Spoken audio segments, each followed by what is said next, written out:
सिर्फ 13 दिन और साउथ एशिया का नक्शा हमेशा के लिए बदल गया। आज हम बात करेंगे 1971 के उस भारत पाकिस्तान युद्ध की, जिसने एक बिल्कुल नए देश को जन्म दिया। तो सवाल ये उठता है कि आखिर ये सब हुआ कैसे? मतलब सिर्फ 13 दिनों में एक नया देश कैसे बन गया? भारत को इसमें क्यों आना पड़ा? और ये जीत इतनी बड़ी, इतनी निर्णायक कैसे थी? चलिए इन्हीं सवालों के जवाब ढूंढते हैं और इस कहानी की हर परत को खोलकर देखते हैं। इस जंग की जड़ें समझने के लिए हमें थोड़ा पीछे जाना होगा, टाइम में पीछे, साल 1947 में, जब भारत का बंटवारा हुआ और एक बहुत ही अजीब सा 2 टुकड़ों में बटा हुआ देश बना, जिसका नाम था पाकिस्तान। अब देखिए, पाकिस्तान का भूगोल ही अपने आप में एक कहानी कहता है। एक था वेस्ट पाकिस्तान और दूसरा था ईस्ट पाकिस्तान, और दोनों के बीच में 1600 किलोमीटर भारत की जमीन। सोचिए, एक ही देश के 2 हिस्से और बीच में एक दूसरा देश। लेकिन ये दूरी सिर्फ किलोमीटर की नहीं थी, असली ताकत, पैसा, सियासत, सब कुछ वेस्ट पाकिस्तान के हाथ में था। जबकि ईस्ट पाकिस्तान में आबादी ज्यादा थी, उनकी भाषा अलग थी, उनकी संस्कृति अलग थी। और मजे की बात ये कि देश की ज्यादातर कमाई ईस्ट पाकिस्तान से होती थी, फिर भी उन्हें दबाकर रखा जाता था। और फिर आया साल 1970 का चुनाव। यहां से चीजें तेजी से बदलीं। ईस्ट पाकिस्तान की पार्टी अवामी लीग जबरदस्त बहुमत से जीत गई। मतलब लोकतंत्र के हिसाब से तो अब उन्हें ही सरकार बनानी चाहिए थी, लेकिन नहीं। वेस्ट पाकिस्तान में बैठे मिलिट्री हुक्मरानों ने साफ मना कर दिया, सत्ता देने से इनकार कर दिया। और बस यहीं से विरोध की वो चिंगारी भड़की जो बहुत जल्द एक बड़ी आग बनने वाली थी। तो ये जो राजनीतिक तनाव था, ये अब एक बहुत ही भयानक दौर में दाखिल होने वाला था। एक ऐसा दौर जहां विरोध की आवाज को गोलियों से दबाया जाना था। पाकिस्तानी फौज ने एक ऑपरेशन लॉन्च किया जिसका कोड नेम था ऑपरेशन सर्चलाइट। नाम तो बड़ा सीधा साधा लगता है, पर इसका मकसद बहुत खौफनाक था। ईस्ट पाकिस्तान में उठ रही आज़ादी की आवाज को बेरहमी से कुचल देना। और नतीजा वो बहुत ही भयानक था। हजारों लाखों बेगुनाह लोग मारे गए, गांव के गांव जला दिए गए। अब जरा इस नंबर पर गौर कीजिए, 10 मिलियन यानी 1 करोड़ लोग। ये कोई मामूली आंकड़ा नहीं है। ये उन लोगों की तादाद है जो अपनी जान बचाने के लिए ईस्ट पाकिस्तान से भागकर भारत की सीमा में दाखिल हुए। सोचिए, 1 करोड़ शरणार्थी। इस भयानक मानवीय संकट ने भारत पर और उस वक्त की प्रधानमंत्री इंदिरा गांधी पर जबरदस्त दबाव बना दिया था। अब भारत के लिए दखल देना सिर्फ एक ऑप्शन नहीं रहा था, बल्कि एक मजबूरी बन गया था। और अब ये मामला सिर्फ भारत और पाकिस्तान का नहीं रहा। दुनिया की जो बड़ी बड़ी ताकतें थीं, वो भी इस खेल में कूद पड़ी। देखते ही देखते ये पूरा मसला कोल्ड वॉर का एक नया अखाड़ा बन गया। तो देखिए दुनिया कैसे बट गई थी।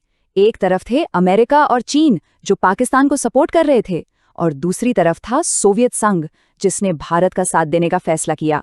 मतलब ग्लोबल चेस बोर्ड पर मोहरे बिछ चुके थे। लेकिन भारत ने जल्दबाजी नहीं दिखाई। उस वक्त के आर्मी चीफ सैम मानेकशॉ ने एक बहुत ही सोची समझी सलाह दी। उन्होंने कहा, हम लड़ेंगे, पर अपने वक्त और अपनी शर्तों पर।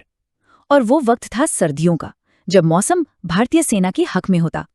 इस बीच भारत ने चुपचाप ईस्ट पाकिस्तान की आज़ादी के लड़ाकों, जिन्हें मुक्ति वाहिनी कहते थे, उनको ट्रेनिंग और हथियार देना जारी रखा।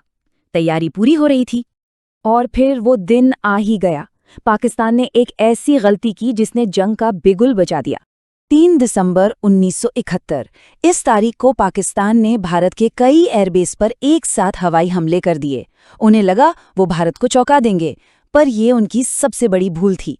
भारत इसी मौके का इंतजार कर रहा था। भारत ने तुरंत पलटवार किया और जंग का आधिकारिक ऐलान हो गया। लड़ाई वेस्टर्न और ईस्टर्न दोनों फ्रंट पर शुरू हुई, लेकिन भारत का असली निशाना ईस्ट पाकिस्तान था।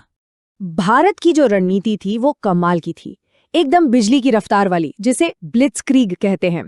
इसके 3 मेन हिस्से थे। पहला, बड़े शहरों से सीधे टकराने के बजाय उन्हें बस घेर कर आगे बढ़ जाओ, ताकि फौज कहीं फंसे नहीं। दूसरा, सारी टुकड़ियों का एक ही टारगेट था, राजधानी ढाका।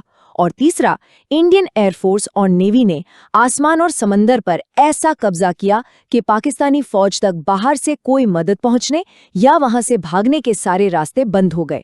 वो पूरी तरह से ट्रैप हो चुके थे। और अब कहानी अपने क्लाइमैक्स पर पहुंचती है। वो पल जब ये जंग खत्म हुई और इतिहास में एक नए देश का नाम लिखा गया। तारीख थी 16 दिसंबर 1971। और जगह थी ढाका।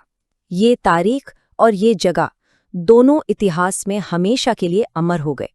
इसी दिन ढाका में 90,000 से भी ज्यादा पाकिस्तानी सैनिकों ने भारतीय सेना के सामने अपने हथियार डाल दिए, सरेंडर कर दिया।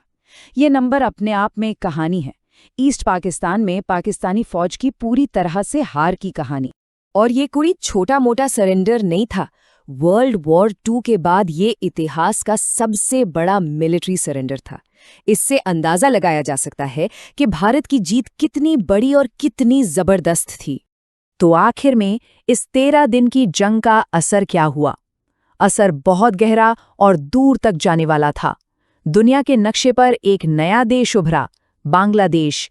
साउथ एशिया की पूरी जियोपॉलिटिक्स हमेशा के लिए बदल गई। इस जीत ने भारत को इस रीजन की एक बड़ी मिलिट्री और स्ट्रेटेजिक पावर के तौर पर स्थापित कर दिया और आज भी इसे मॉडर्न हिस्ट्री की सबसे शानदार जीतों में से एक माना जाता है। तो इस पूरी कहानी को जानने के बाद एक सवाल मन में जरूर आता है, क्या ये जंग होनी ही थी? क्या ये सब टाला नहीं जा सकता था, या फिर ये उन ऐतिहासिक गलतियों का नतीजा थी जिनका अंजाम यही होना